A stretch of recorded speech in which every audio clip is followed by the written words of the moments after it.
And we're back. Welcome 2018. It's that time of year again where we're going to welcome in a new Formula One season. This is the Hit the Apex podcast, returning to you ahead of the Australian Grand Prix. I'm Jawad, as always, joined by Baden. Now, before we get into things, how was your summer? Oh, as ever, just refreshing. It's hard to believe, in all honesty, that we're back here as if we never were on a break, but a lot went down. There are a lot of good memories, but it's really nice to have this, I guess, as far as having a central pillar. We've both had our breakthroughs with work, moving on to bigger and better things, and that's given a lot of stability, I guess, from the personal side, but this has, through the year, been, I guess, a central pillar for us. So to have it back into place, it's always good to be able to work this around each week. And now here we are with Melbourne suddenly before us once again. Yeah, suddenly before us, exactly. But to be honest, it did feel like it dragged on a little bit. Felt like I was in cryo freeze for most of it, and now just finally being thawed out and ready to go for another year of racing. We've had a few motorsport events on in the build-up to the F1, of course. We had supercars come back a couple of weeks ago, MotoGP. We had a few endurance races as well, so all those vibes starting to kick in, but F1 is the granddaddy of them all. So let's go over what we're going to discuss on this week's podcast. Of course, we'll preview the Australian Grand Prix for you, but we'll go over some of the big stories that happened over the winter, or our summer, their winter, give us our views on things like Liberty's launching F1 TV, some of the headlines created by Carmen Jorda, of course, again, and just other political matters, and then go on to some pre-season testing. So without further ado, let's start off with some of the big stories that came over the pre-season. And I guess the biggest thing that we were looking forward to at the end of last year was what were Williams going to do with their driver lineup? And in the end, it was confirmed, perhaps not the lineup that everyone had hoped for, with Robert Kubica to partner Lance Stroll. We got Sergei Sirotkin instead. Williams now with the youngest driver lineup on the grid, their youngest driver lineup that they've ever had in their 42-year history. So just some quick thoughts, I guess. What do we think? Is it going to hamper them at all, the inexperience this year? Will they be able to show everyone up, Sirotkin in particular, who's going to have a lot of pressure and a lot of scrutiny on him? Oh, it just speaks volumes to where Williams is at on a financial level. Despite their pedigree and that considerable backing they've had from, most notably, Martini, and we know now, subsequent to that announcement, they'll be moving on at the conclusion of 2018, but Williams needing that extra injection of cash from Sergei Sirotkin and his backers in Russia there in tandem with Lance Stroll, the huge backing that his dad brings through. So for Williams, they've really elected to compromise on Kubica, of course. We don't have a certain outlook on what he could have bought, but just the excitement was there, and it really just was a letdown to think that someone with that kind of potential slipped through. And Williams, obviously, they've taken what many have perceived to be the easy option. Well, Kubica, of course, gets to stay with the team as their test and reserve driver for the season. So if anything does happen to either one of those two drivers, we hope not, for the sake of safety, but Kubica will be the guy to jump in the car. But going back to what I would have said at the end of last season in regards to Sirotkin, it seems like, whilst, we do encourage the promotion of young drivers, up-and-coming drivers, Sirotkin wasn't probably the first cab off the rank in my books as far as being the next natural talent to make it into F1. So it'll be interesting to see how he fares, of course, that extra pressure that he'll have on to perform as well. Stroll will be hoping for a more consistent season this time, and who knows what they'll do with that Paddy Lowe design car, which of course looks quite aggressive too, copying a lot of those elements that Ferrari had last year, side pods and all. So we'll talk more about that in our pre-season testing wrap just coming up. But moving it on quickly, Liberty Media made a lot of headlines over the off-season, of course, new things that they've brought in. The first thing was they're going to be launching F1 TV, which is going to be the streaming service for F1 in 2018. Not available globally, of course, which was caused a bit of controversy, especially in countries like Australia and the UK. To name one or two out of about 60 that aren't having access. We really care about us here, being the selfish people that we are. But yeah, not available here in Australia due to existing broadcast agreements and deals that they've got. So we'll still have access to F1 TV Access, which is a more watered down product, which won't have live streaming, of course, of the races, but we'll still have access we get access to the historical content, which the details are yet to be fully disclosed, and of course access to highlights, live timing, and all that sort of jazz as well. But for people who do get to access F1 TV Pro, which is the full streaming product, it's said to be $10 to $12 a month, which rivals that of like Netflix and what we got here, Stan as well. They're not going to have streaming on devices apart. Well, they're going to have streaming on computer, but I think devices is coming later on. Like you won't be able to do Chromecast or Apple TV or Xbox or PlayStation just yet, but they're going to quickly implement that soon, in a few months' time. So it's the answer that we've been hoping for to get as far as streaming in F1 is concerned. So they've really made serious inroads with that, even though they haven't made it available here. But by the time it does come here, which will be when the Foxtel Sky deal runs out, it should be one of the best OTT platforms in the world as far as sports and streaming is concerned. Yeah, it's baby steps, and probably not the worst thing that it's not a universal launch just yet. It allows time for them to iron out those bugs, and we'll get a flawless product 2022-23 for Australia, 24-25 for the UK. Unless those deals can be unwound, then we're talking the next 5 years. You think it's going to be a really refined product, which will be second to none globally, hopefully not just in terms of motorsport, but as far as a clinical product for access to one of the world's, I guess, most exclusive sports going around. Yeah, and we'll probably talk more about this during the season as there's progress being made and everything. So really looking forward to seeing where this product develops and all that. So great step there from Liberty to introduce that, of course. And we heard too that I just forgot what I was going to say. It's already happened. We start a podcast and I forget. But yeah, it was to do with the streaming. All right, but let's move it on quickly then. Liberty Media, another controversial move that they made over the off-season was the dumping of the grid girls. Now, this was very, very contentious considering the demographic of people that watch a lot of motorsport, and I guess people will argue from a traditionalist perspective that it's the wrong move and everything, but when you look at what they've done it in favour of is that they're going to have grid kids, which is a little incentive that young and upcoming racing drivers in each individual country that we go to as a sport will select 20 kids to represent the drivers on the grid as a way of winning a contest or something. So I guess making it more family orientated and everything. So nice replacement there. So we're not going to have what Sebastian Vettel labelled as Sam or Dave or whatever that he got in Monaco, and he wasn't happy looking at a dressed up guy. But the kid's a good thing. But just quickly on the grid girls, we did have a lot of people, a lot of models come out and say that this is their livelihood.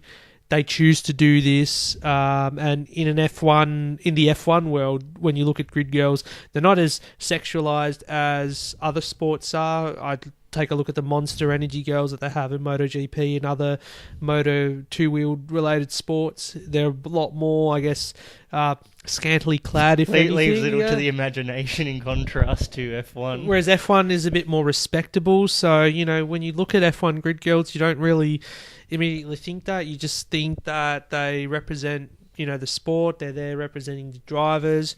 But still, I'm not against the fact that they decided to take that step to get rid of them, and in favour of grid kids especially. I think that's a great incentive to get more fans involved in the sport, which Liberty seem to be all about this season, getting more fans involved.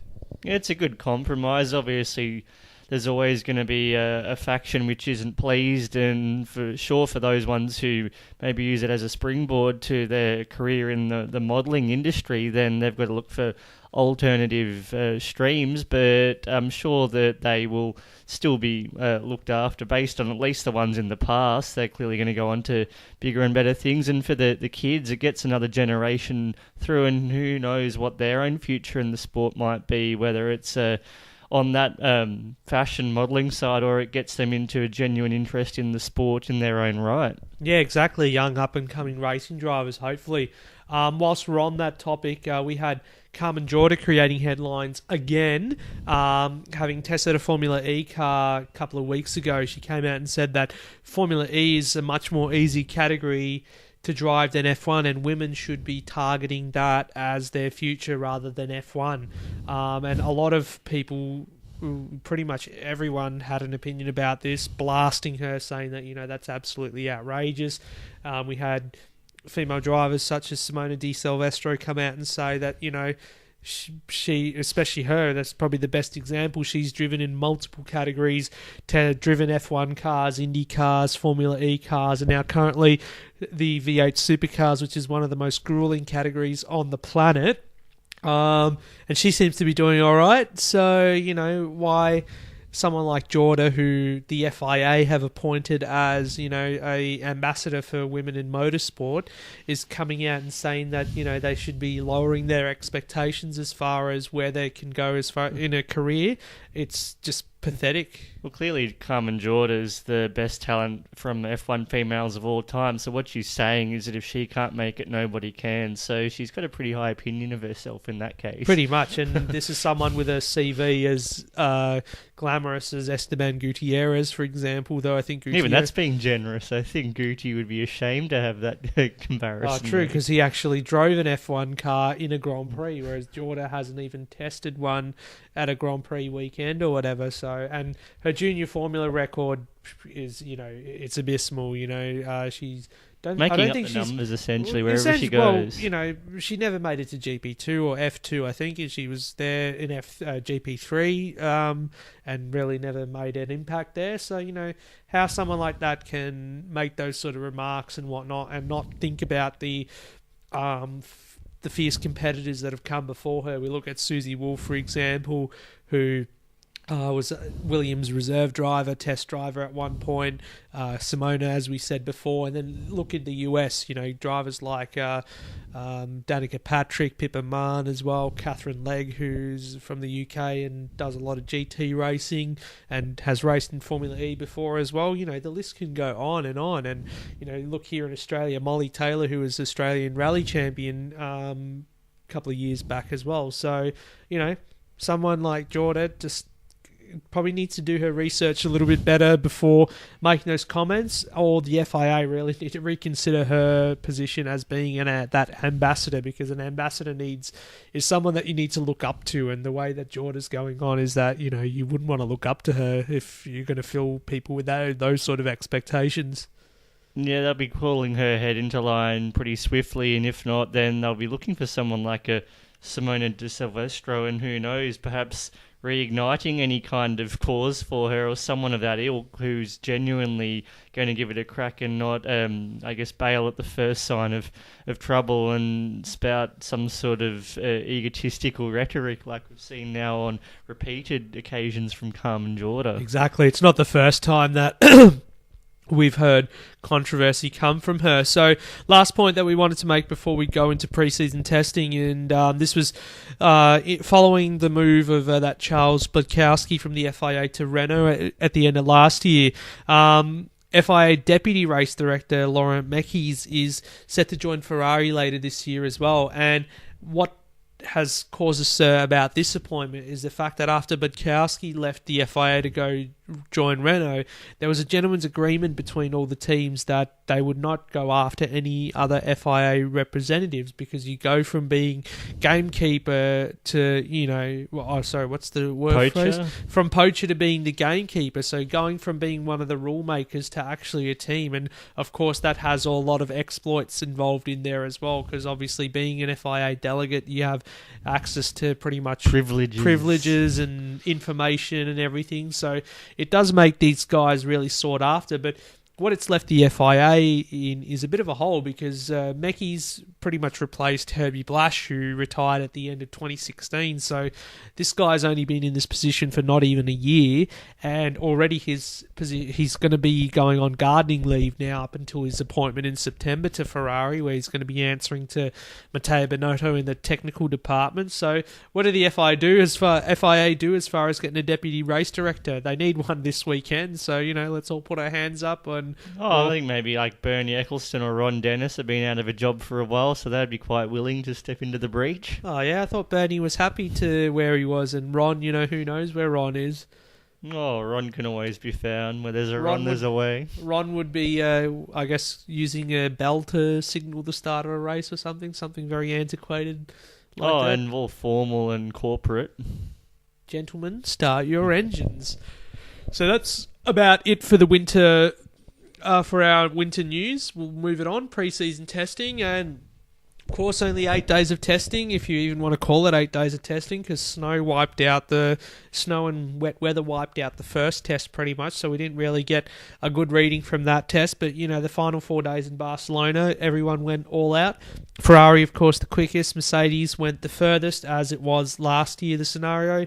Mercedes so good that they didn't even have to touch the new Hypersoft tyres. They did a few laps on Ultra Softs, but all their fast laps came from those medium tyres. That's where they were doing the majority of their testing. Ferrari, of course, getting in those fast laps on those Hypersoft tyres. And I guess one of the big talking points to come out of testing was the smoke that we saw from the Ferrari PUs, from both Ferrari and also their customer teams, Sauber and Haas as well.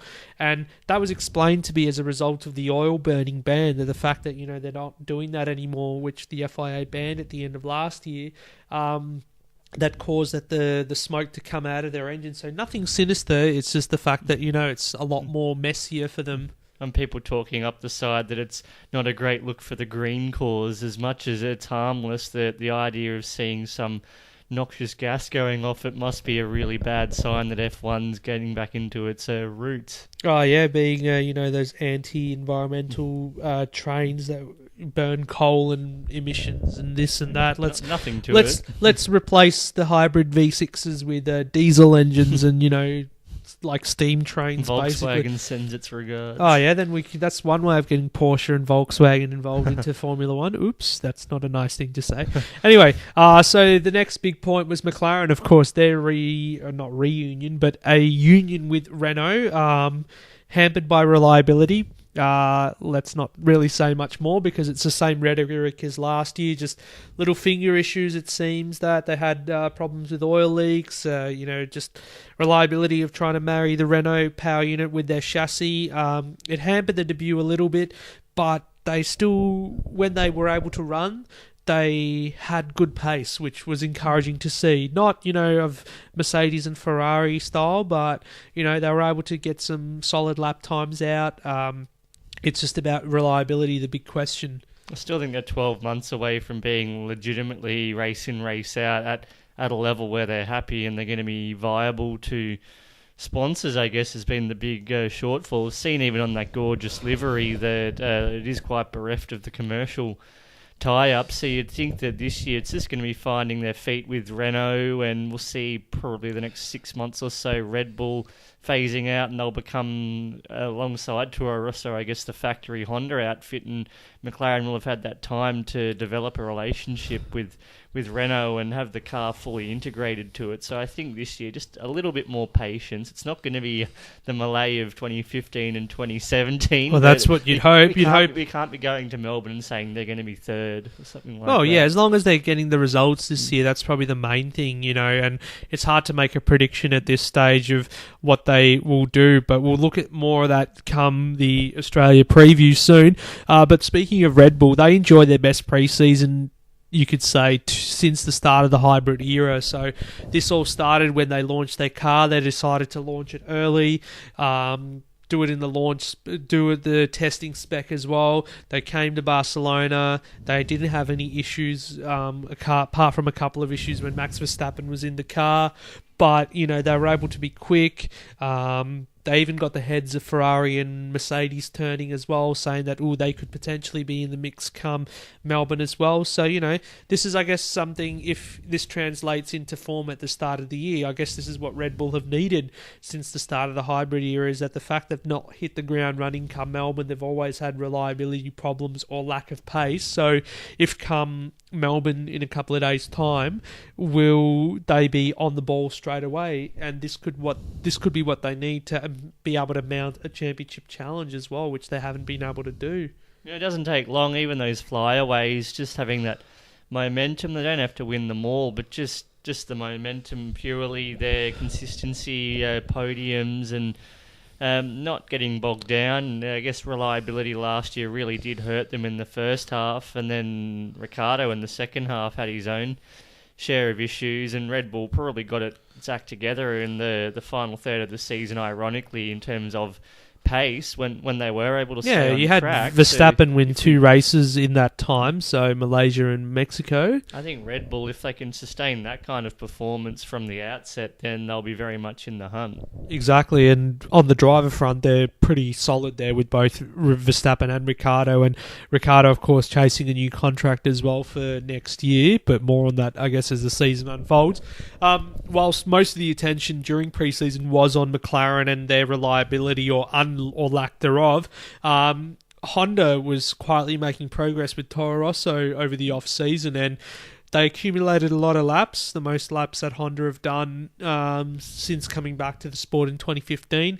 They ended up doing more laps than McLaren did, ironically, as well, and they didn't really suffer a lot of reliability problems, if any, at all. So whilst their pace wasn't that impressive, you could say, they were able to marry the chassis with the engine pretty well, ended up doing a lot of laps, iron out those little niggles, and, you know, Toro Rosso could be a smoky this year for some good results. Yeah, I don't think you want to get too carried away. Again, it's only testing, and certainly from McLaren's point of view, they probably flattered almost where Honda was at compared to last year, but it's a good sign of a step up for the Japanese manufacturer, and both parties there have spoken of their content at the relationship. They both seem not to be putting the asset on the other to deliver results immediately, and they've both made a good job to integrate with each other in a cordial fashion, and it just seems like, compared to with McLaren Honda, that there are issues from day one, and it just festered into that toxic relationship, which you can't even speak of really anymore. 2017, it's probably been purged from the minds of all those supporters. Oh, well, you know, we were watching Grand Prix Driver, weren't we, recently, that little mini-series that they put on Amazon just to highlight, I guess, the extent of those issues that they had in pre-season last year. But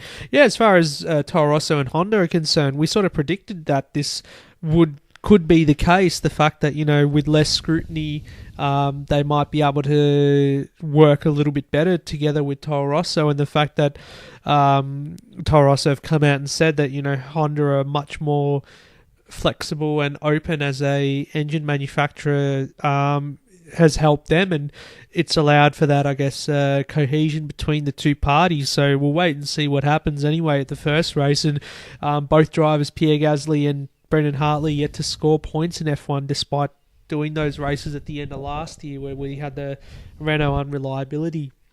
I think it's for both, or all three parties essentially, or for McLaren, Renault, and then really Toro Rosso, Honda. You want to see them all doing well. So if it comes to pass, they're all in the points on the weekend, then it's a great outcome.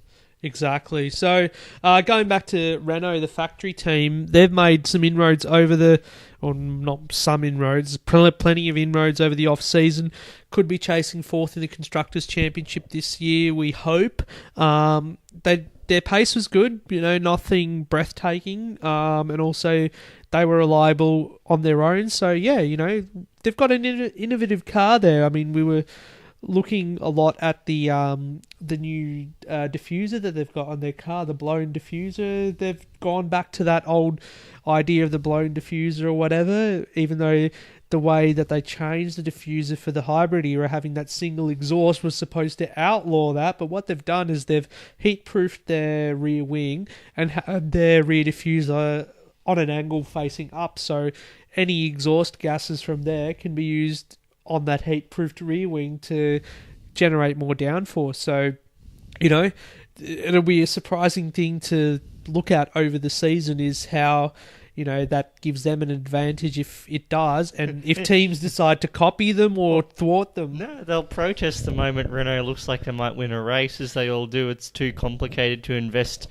time, much less money into it, so they'll just go straight to the FIA and ban the next moment. Yeah, even though it's probably a genius thing. Not that there's nothing in the rule book that doesn't say that they can exploit that avenue, but the fact that they've gone and done the research to do that, and then someone comes and thwarts them, it'll be like, oh well.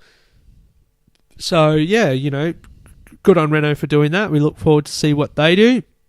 Haas enjoyed a good pre-season as well, and I guess some of the big teams like Mercedes have tipped them to be a surprise package in 2018. So last year it was a bit inconsistent for them. They scored more points than they did in their first year, 2016. But they had 2 drivers last year.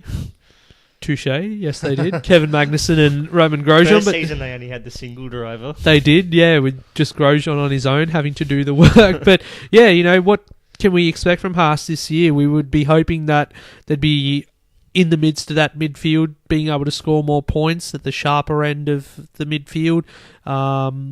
Whether, their relationship with Ferrari, is that going to yield a closer results? I think between, you consider Haas there, they did previously have the, I guess you could say, factory support from Ferrari, and now Sauber's strengthened that after that little near miss, you could say, with Honda. It looked like they were going to have a tie-up, but then Frederic Vasseur did come on board with them, and the Alpha tie-up now, so they're looking quite strong as well. But I don't think Sauber's going to be at a level regardless to challenge Haas. And Haas not looks this like year. They could be at a level Haas, where if as the drivers and managers do say they're on their game, then maybe they could be someone to be in that mix for P4 and the constructors. And as well, it's there's a bit of a hard one to shine light on is Force India and its own future off tracks up in the air. And despite their past 2 seasons being 4th in the constructors, I guess it'd be remiss to rule them out of that. But it looks like everyone else has slipped a little bit through pre-season. Yeah, well, it looks like everyone else has decided to finally catch up. So the likes of Renault, McLaren, Toro Rosso with their Honda backing, and even Haas could potentially be in there. So Force India, who've been modest, I guess, for the past couple of years with their modest budget, the tides, I guess, probably turning on them now. So let's go straight into our Australian Grand Prix preview as well, and we'll talk about Force India a bit later on. But yeah, the new era officially commences, the fan favourite Australian Grand Prix.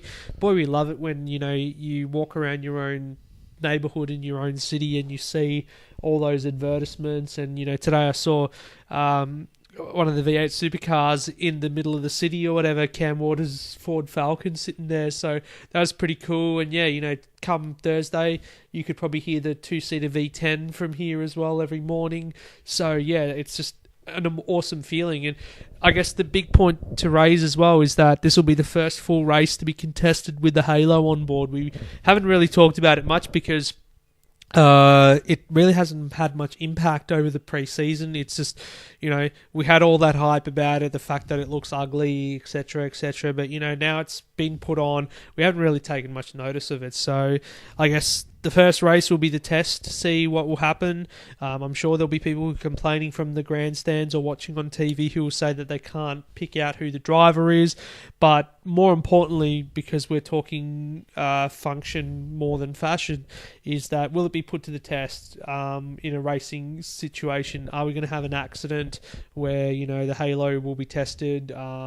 Extraction, that'll be a key point as well. How quickly can a driver get out of the car? I mean, they would have done all these tests in the pre-season, which would have been mandatory for the FIA to tick the boxes. But in a real-life scenario, how's it going to play out? Haters going to hate, and they'll be looking for any excuse after the first race to say, oh, there was no crash where a driver was trapped, or the halo saved them from some debris coming in, so it's redundant immediately. And regardless of it, it's one of those things, like all all novelties in the past, whatever the stigma might be, over time.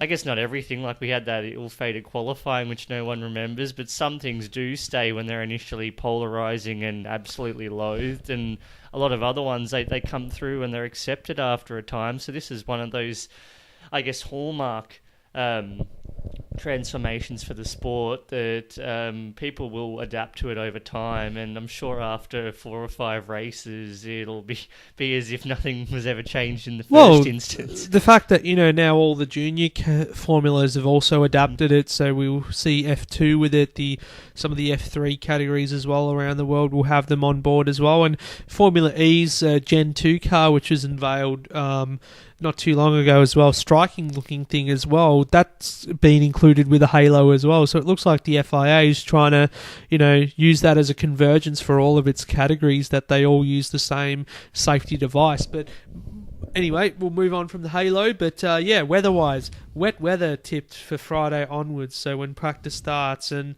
now I think they've revised it now to Saturday, so you should get at least some dry running. Thank goodness! Thank goodness for that. I don't want to be sitting in my rain jacket all weekend whenever you go outdoors.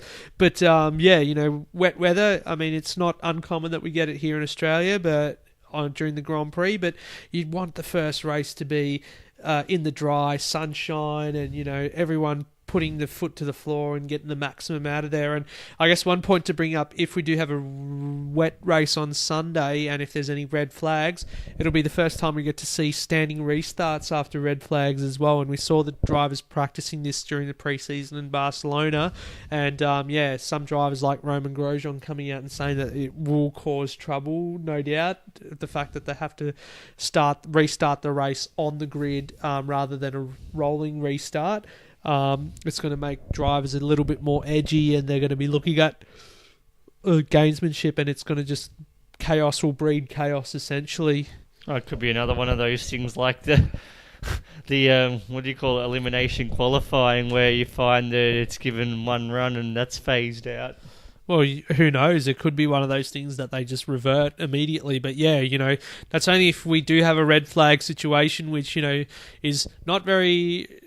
It's not uncommon in Australia, because we've had it a couple of years ago with Fernando Alonso's big crash that was brought out a red flag, of course, in 2016. So, it does happen indeed. But if the conditions are dry, lap records could tumble. We'll have the ultra soft tyres on hand for this weekend. Obviously, the tyres are a lot different to last year. They're much softer. They're wanting to have more pit stops, of course, to Pirelli to mix up the races, get some more strategy involved. So we could see lap records being smashed at every circuit.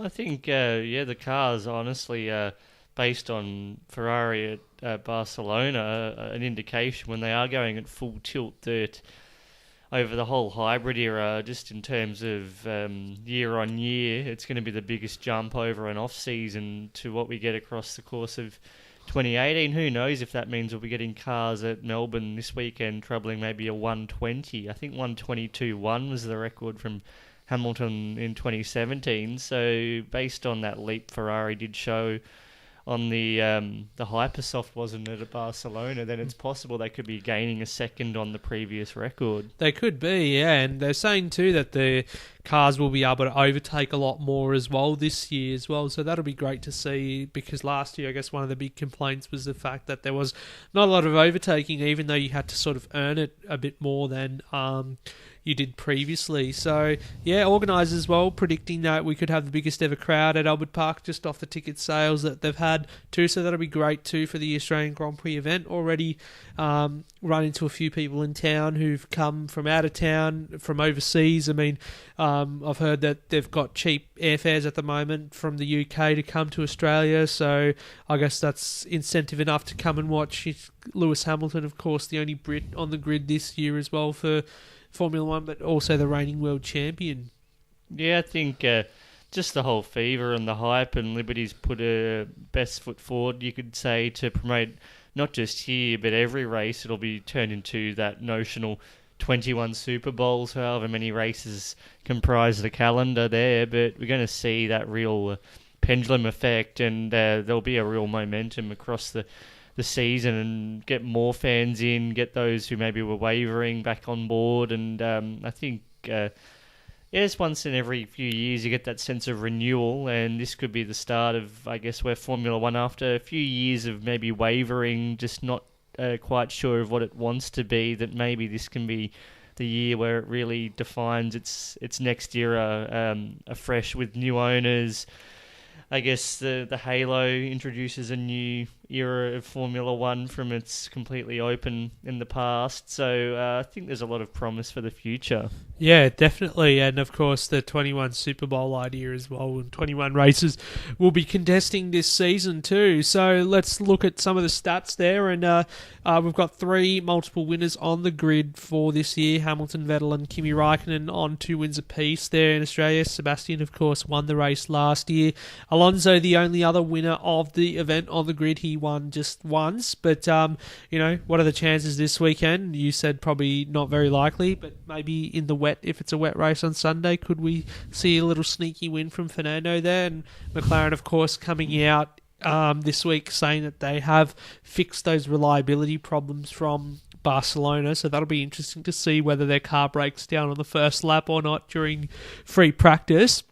Red Bull drivers, both of them at the moment, have not been on the podium in Australia. Officially, that is, of course, because Daniel Ricciardo did get to stand on there in 2014, but had that stripped, of course, because of that fuel infringement that they had, that the FIA decided to disqualify them for. So they could be in with a chance this time to stand on the podium, if not even go for the win this race. And imagine that, Ricciardo winning his home Grand Prix, a feat that no Aussie driver's done.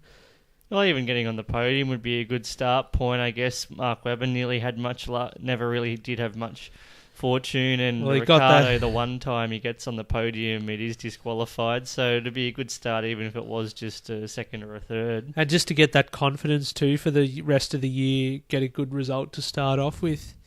Yeah, absolutely. Just maybe from the flyaways, if they just won one of those races, that's a huge improvement on where they've been any time since 2014. Exactly. So if they can win early, that's the key for Red Bull season. We were talking about Force India before, of course, as well, and they're saying that they're going to bring major updates to boost them for Melbourne too, from where they were in the pre-season. But again, we're just saying that they're going to have to do a lot this season to fight off the guys like Renault, McLaren, Haas, Toro Rosso, and with their little budget that they have, it's going to be a tough task. But, they've got 2 gritty drivers in Ocon and Sergio Perez, who said that they're free to race this year. So, we'll see what that breeds. And they're both really fighting respectively for, maybe in Ocon's case there's an opening always talked about at Mercedes. He's on their books as a up-and-coming talent, and for Sergio Perez as well, he's been in a bit of a holding pattern the past 3 or 4 seasons, and he'll be really seeing this, if last year wasn't, then 2018 is a bit of a crossroads, whether he can get back into that top echelon or he's stuck as one of those midfield runners for the balance of his career. Yeah, exactly. So big year for a lot of drivers, of course, with a lot of big names off contract at the end of the year. And of course, just while we're on that topic, Lewis Hamilton coming out and saying that he's already started discussions with Mercedes, and the fact that there's talk that this could be his final ever contract, whether he signs a 2-year deal and that could be it, and after that he's expected to hang up the helmet, or 2-3 year deal. We'll wait and see. Yeah, that, and then you'll go and run with Kanye for presidency 2021, as we keep discussing. Oh, he could do that. He could continue doing his work for Tommy Hilfiger or whatever. So, well, he's the one who brokered that deal. He likes to say to everyone. So maybe well, he is the face now, I guess, of Tommy Hilfiger men's fashion or something, that someone came out to me and said. So yeah, he's doing debuting that. I wouldn't call it ghastly. I'd just say retro, nostalgic Leighton House livery attire that he had the other week, green and the Old Lotus yellow livery. And red, and yeah, that's the one. Yeah, certainly it was a bit of a blast from the past. Well, it's better than Benetton, I say. Anyway. Oh, Benetton back in the day, they were the Every time I see fashion icons. Yeah, every time I see Benetton come through the shop now, it's just all I think of is Flavio Briatore. Not in a He's tarnished just in that really bad way. It's just Flavio. Where can you start with him? Anyway, the midfield unpredictable as always, but this year really, really unpredictable, as we just said before. Renault, Toro Rosso, Haas, McLaren. Where do you pick them? How's that all going to pan out? So, I guess probably coming into this first race, the person who's probably the team that's probably best picked or best positioned is Renault. So, they could hit the ground running. But, a lot of people holding the cards close to the chest in the pre-season, so how's it all going to play out? We'll just have to wait and see. And again, Melbourne's always such an outlier, so it'd be hard to come away after Sunday and say that's set in stone. We could see, again, who knows, a Toro Rosso or a Sauber or a Force India, whoever in the top 5 there, but I think really it's not till we get back to Europe again that it's going to have the established order. Yeah, exactly, but the important is there to hit the ground running. And talking about Sauber as well, I'm predicting that Williams and Sauber are probably going to bring up the rear end supposedly, but it could all be marginal. The fact that they're all so competitive with each other that it's just a point here or there is going to a point here or there is what's going to decide who finishes at the bottom of the table. So we hope that it's actually that way, that the fact that all those teams are fighting theoretically in the midfield. Yeah, instead of the point here or there through circumstance, it'd be good if any given weekend there's a different team making up those last 9th or 10th positions and just get a real spread, and it's just good for the competition at large. Exactly. So that's, I guess, our F1 preview. Let's wrap things up today with our Supercars preview as well, because boy, oh boy, this is really exciting. The undercard to F1 this year in Melbourne is the Supercars Championship. And yes, it is Championship because it's a championship round. We had that confirmation last year, which we really celebrated. So let's quickly go over the format for you as well. So we're going to have 4 races as always, but as well as 2 sprint races at 12 laps each, we're going to have 2 25-lap endurance races, I guess you could call them in a way. They're long-distance races with mandatory pit stops involved as well. So we finally see a bit of strategy involved, a lot more on the cards rather than just 12-lap sprints where, glorified test sessions. Pretty much the way that it used to be, yeah, glorified test sessions. So with points on the line, do we see more teams going more harder at it? Not that they didn't anyway, but Albert Park has always been a good testing ground for these cars. The fact that it's more aero-sensitive, where we've just come from Adelaide, a lot of high-speed corners here in Melbourne, whereas Adelaide was a lot of low-down force or whatever, stop-start type corners. So really, it's going to be a true test of these cars and the teams as well. We saw domination in Adelaide from Shane Van Gisbergen in the new ZB Commodore, but can the Ford guys bounce back? And the Falcon FGX has traditionally fared well here at Albert Park, dominated in 2015 and again in 2017 with DJR Team Penske. Oh, the incentives, they're doubly so on this occasion, not just for momentum there, but now the points are on the line that they'll really want to strike back hard, and all those teams that do run really conservatively, they'll be having to invest what they can into getting themselves, whether it's just top 5 or top 10, all these points they're really almost 2 or 3 times as crucial as you see in Formula 1, even when you might have an off race or an off weekend, just hanging in there, and it's a percentage game. Yeah, it's so unpredictable with the supercars that, millimeters decide the results, and we've seen so many surprise results over the years, and we saw a couple of years ago Nissan was really strong here at Albert Park and Michael Caruso actually won a race. So could we see something like that again this weekend? But going back to what you're saying about investing and whatnot, it looks like Ford and Nissan have invested in getting some new panels ready, of course, the as well. Composites. In light of Weightegate, which happened after Adelaide, the fact that the Ford teams were unhappy with the fact that the Holden ZB Commodore was using more composite parts rather than the steel parts that were homologated into the car, and I guess a quick explanation about that is the fact that the new ZB Commodore road car has a lot of elements that, to be homologated into a race car, you require more composite bits, whereas the Falcon FGX and the Nissan Altima, you could easily just stick a couple of composite parts on there and it stays similar to the road car. So a lot more work has had to be done to the ZB to make it homologated for supercars.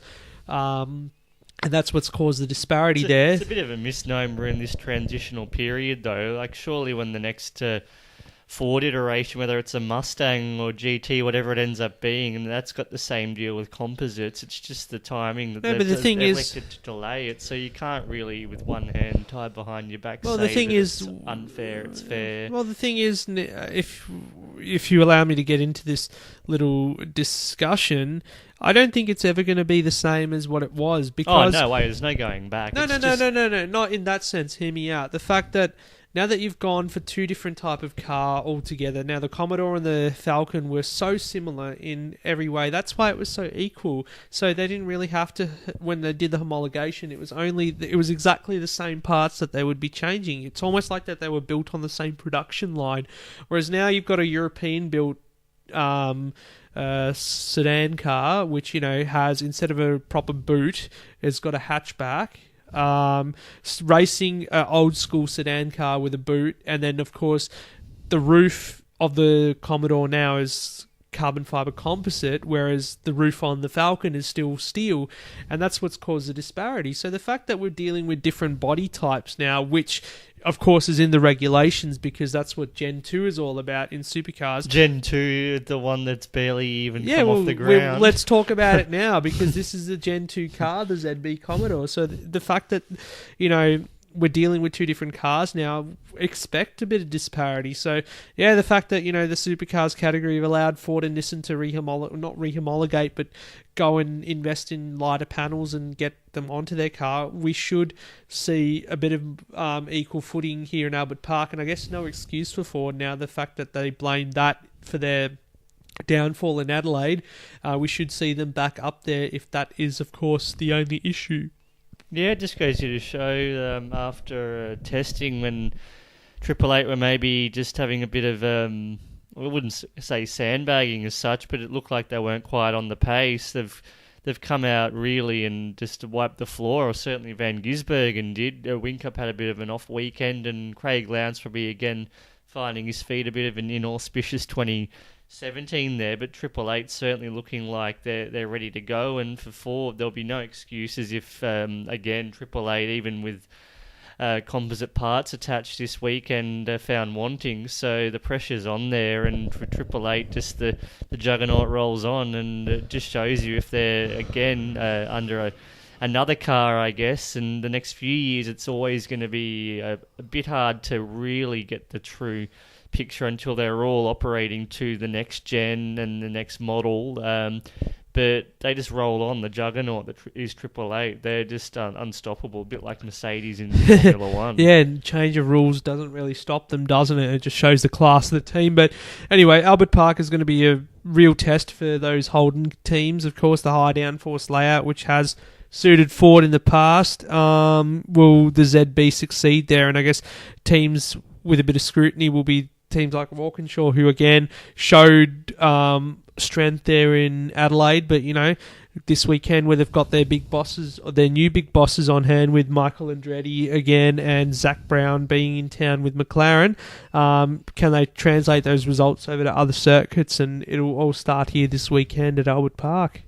Yeah, I think that for them it's always going to be the long game, probably 2 to 3 years before they're going to be back at championship contention, but just finding some consistency would be the number one concern at this point, and probably not victories, but top 5s, top 10s, where they've really not been anywhere near for the past probably 5 years, have just been so erratic, and pinching the odd victories normally at Adelaide, or they come good for the Enduros, but otherwise they're really just making up the the numbers. So I'll just be looking just to be solid and being around, looking to capitalise on those opportunities. Exactly. So yeah, big weekend really looms, I guess, for all of those guys, and that's not to mention the fact they've got Porsche Carrera Cup, Australian GT, and just so much happening on track and off track that it's just, I don't know, we're gonna blink and it's already gonna be gone, and next week we'll be back here wrapping it all up for you and looking ahead to the rest of the year, of course, in Formula One. So 21 races coming up for Formula One,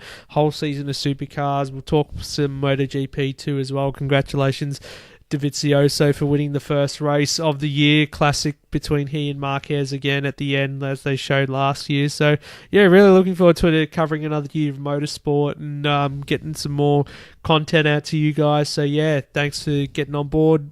Remember to like us on Facebook, subscribe on YouTube and Twitter and all that. So look forward to having you guys on board again for another year, and we'll catch you on the other side of the Australian Grand Prix. Yeah, good to be back.